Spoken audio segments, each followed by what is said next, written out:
नमस्कार दोस्तों, आप सभी का सबके बोल चैनल पर दोस्तों स्वागत है। आज ऐसे एक शख्सियत से मिलवा रहे हैं, समाज सेवा में काफ़ी वर्षों से अपनी भूमिका निभाने जा रहे हैं। जी हम आपको अभी ही कुछ ही चंदों मिनटों में उनसे बातचीत करवाएंगे दोस्तों। नाम भी आपको चेहरे में रहता है, चर्चित में रहता है। समाज सेवा में अपनी भूमिका जो निभा रहे हैं, मनीषा फाउंडेशन, मनीषा सांगवान चरखीदार से लगातार समाज सेवा में अपनी भूमिका निभाती आई हैं। भाई आज चरखीदारी के गांव स्वरूपगढ़ छात्र में आंखों का कैंप लगाया गया था। किस बारे में आंखों का कैंप लगाया गया, कितने सालों से इनका फाउंडेशन चला है, कब से ये फाउंडेशन में आई, कैसे क्या कुछ रहा है, पूरी जानकारी आपको सुनाते हैं। मनीषा जी, आपका सबकी बोल चैनल पर आपका स्वागत है। क्या कुछ कहेंगे?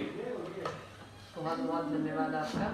पिछले 4-5 सालों से दादरी के ग्रामीण क्षेत्र में मेडिकल कैंप्स लगवा रहे हैं और इस बार हमने स्वरूपगढ़ जो गांव है वहाँ पे आई टेस्टिंग कैंप लगवाया है, जहाँ पे जो IQ हॉस्पिटल है भिवानी का, वहाँ से हमने डॉक्टर्स बुलवाए और बहुत ही अच्छा रिस्पांस मिला है।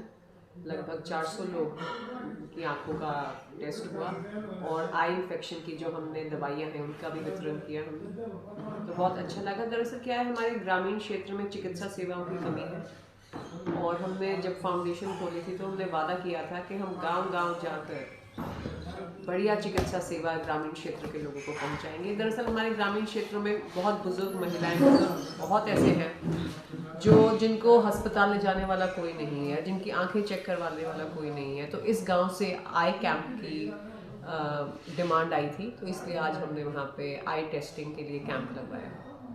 तो कब से आपका फाउंडेशन चला हुआ, कब से आप समाज सेवा में आए, कब से आपका एकदम से जुनून चला कि भी समाज सेवा में आने के लोगों की सेवा करने का? देखिए, समाज सेवा का जज्बा और जुनून तो शुरू से ही था, बचपन से ही था। दिल्ली में भी कई NGOs के साथ हम जुड़े रहे। फिर उसके बाद मेरी सास कहने लगी कि बेटा दिया तले अंधेरा, तुम दिल्ली में समाज सेवा कर रहे हो तो अपने क्षेत्र में भी आके करो, क्योंकि यहाँ पे भी लोगों को सुविधाओं की कमी है, काफ़ी पिछड़ा हुआ हमारा क्षेत्र है। तो फिर हमने मेडिकल कैंप लगवाने का काम हमने शुरू किया। हमने यहाँ पे हमारा फाउंडेशन का टाई अप है गुड़गांव, दिल्ली के कई बड़े अस्पतालों के साथ। तो हमने कैंसर स्क्रीनिंग कैंप्स लगवाए हैं और हर प्रकार के मेडिकल कैंप्स लगवाए हैं। इस बार हमने आई टेस्टिंग के लिए कैंप लगवाए हैं। लोगों के मन में एक जुनून होता है कि भी कैंप लगाने का, लोगों को चाह होता है मुझे समाज सेवा करने का। समाज सेवा में आपका क्या कुछ, कितना योगदान लोगों के अंदर आप देख रहे हैं, फिलहाल देख भी चुके हैं, कैसे लोगों के अंदर आपको विश्वास मिल रहा है? देखिए, इस इलाके में मैंने एक चीज़ नोटिस की है, मेडिकल कैंप्स को बदनाम कर दिया। बदनाम क्यों? हर दूसरे दिन कोई ना कोई मेडिकल कैंप लगवा लेता है। वो सिर्फ नाम के मेडिकल कैंप होते हैं, ना तो वहाँ अच्छे डॉक्टर होते हैं, ना वहाँ पे ऐसा कोई टेस्ट या अच्छी दवाइयों का वितरण किया जाता है। पर हमारे में क्या है, हम बाकायदा डॉक्टर्स की टीम बुलाते हैं। आज भी वहाँ 3-4 डॉक्टर की टीम बैठी हुई थी। हम हमेशा, जैसे जब हमने कैंसर स्क्रीनिंग कैंप लगवाया था महिलाओं के लिए बिरही गाँव में या रावंथली में 2 साल पहले, तो हमने बाकायदा 4-5 लेडीज डॉक्टर की टीम बुलवाई महिलाओं के लिए। और दिल्ली के जो अच्छे नामचीन अस्पताल है उनसे हमारा टाई अप है, तो हम बढ़िया डॉक्टर्स की टीम बुलवाते हैं और पूरा दिन हमारा लग जाता है, सुबह 9 बजे से शाम को 5 बजे तक। तो पूरा हम टाइम देते हैं और कोई किसी को खाली हाथ वापस नहीं जाने देते। बेशक 400 लोगों, 500 लोगों, सबको संतुष्ट करके ही वापस भेजते हैं। आपने अब तक के अपने कार्यकाल में जो फाउंडेशन बनाया उसमें क्या कुछ आपने लोगों के लिए किया, क्या कुछ किया है, आगे क्या कुछ करने का इरादा है? नया साल 2023 भी आपका नज़दीक आ रहा है, क्या कुछ 23 में और नया करने जा रहे हो आप? देखिए, हमने, अगर हम इमलोटा से शुरुआत करें, जो पहला गांव है, जब हम दिल्ली से आते हैं तो हमने वहाँ सबसे बड़ी समस्या थी जल भराव की समस्या। हमने वो मुद्दा उठाया। हमने बाकायदा सेंट्रल मिनिस्ट्री को चिट्ठियाँ लिखी, वाटर रिसोर्स मिनिस्ट्री को चिट्ठियाँ लिखी और उन्होंने, और उन चिट्ठियों का क्या परिणाम हुआ, बाकायदा उन्होंने एक टीम भेजी जिसमें एक चीफ इंजीनियर थे, एक वाटर रिसोर्स साइंटिस्ट थे, जिन्होंने पूरी रिपोर्ट बनाकर स्टेट गवर्नमेंट को सौंपी। तो इस इलाके में समस्या क्या है, यहाँ समस्याएं बहुत है, बट यहाँ के लोगों की समस्याओं की, मतलब कोई दिल्ली या चंडीगढ़ तक पहुँचाने की कोई माध्यम नहीं बचा।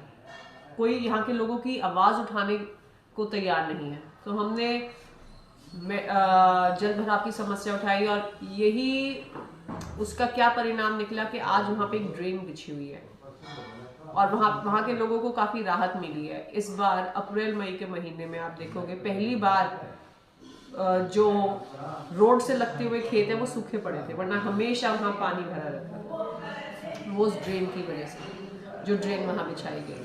फिर यहाँ मैंने देखा है सरकारी स्कूलों में बच्चों की अटेंडेंस कम होती जा रही थी और मैंने देखा सर्दी के मौसम में भी बच्चे नंगे पैर या टूटी जूते या चप्पलों में आते थे। तो हमने सरकारी स्कूलों में गांव-गांव जाकर जूते बांटने का काम किया। इसके अलावा हमने मंदिर निर्माण में मदद की लोगों की। इसके अलावा हमने जहाँ भी हमें पता चलता है कोई विधवा महिला है जो अपनी लड़कियों की शादियाँ नहीं करवा पा रही तो उसकी हम मदद करते हैं। तो कई बार ऐसा भी हुआ मेडिकल कैंप में किसी को पता चला कि कैंसर है। कैंप कितना लगा चुका है? किसान आंदोलन में आपकी कैसे हिस्सेदारी रही है? कैसे किसान आंदोलन में आपको याद हो मैं बाकायदा 100 ट्रैक्टर लेकर मैं टीकरी बॉर्डर पहुंची थी, आप भी उस समय वहाँ थे। और ये मैं तो हमारे किसानों की हिम्मत को सलाम करूंगी कि ऐसी सरकार के भी घुटने टिकवा दी जो किसी की नहीं सुनती, जो एक तानाशाही सरकार बन चुकी है। उनको भी 3 अपने जो कृषि कानून है वो वापस लेने पड़े। तो ये सलाम है हमारे किसानों के जज्बे को, उनकी हिम्मत को। और आज मैं आपको बताऊं हमारे क्षेत्र में क्या हो रहा है। आज हमारे किसान एक एक बूंद पानी के लिए तरस रहे हैं।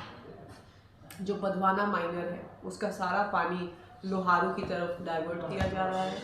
और वो क्यों हो रहा है? क्योंकि हमारे जो राज्य के कृषि मंत्री हैं वो बहुत ही छोटी सोच के इंसान हैं। वो सोचते हैं कि वो केवल और केवल लोहारू के कृषि मंत्री हैं, जबकि उनको ये याद दिलवाना चाहिए आप कृषि मंत्री बने हैं, ठीक है आप लोहारू से चुनकर आए हैं, पर इसका ये मतलब नहीं है कि आप केवल लोहारू के लिए काम करेंगे। आपको बड़ा दिल रखना चाहिए, बड़ी सोच रखनी चाहिए।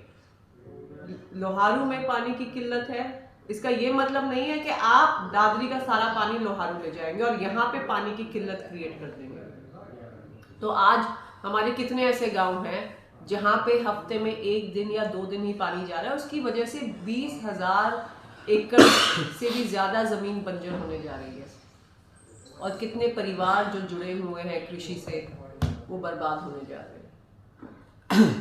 तो ये थे दोस्तों मनीषा सांगवान जिन्होंने स्टार्टिंग से ही जुल्मा साझा कि भी लोगों के मन में विश्वास जताया कि भी इस टाइम से हिस्सेदारी इनकी रही है। लगातार हम इनकी खबरें लगातार दोस्तों आपकी पल पल की दादरी की पल पल की खबरों के लिए आप सबकी बोल चैनल को सब्सक्राइब करना करें और लाइक करें, कमेंट करें। दोस्तों तमाम बड़ी खबरें आपको चैनल के माध्यम से दिखाते रहेंगे। आप अभी के लिए जरूर धन्यवाद।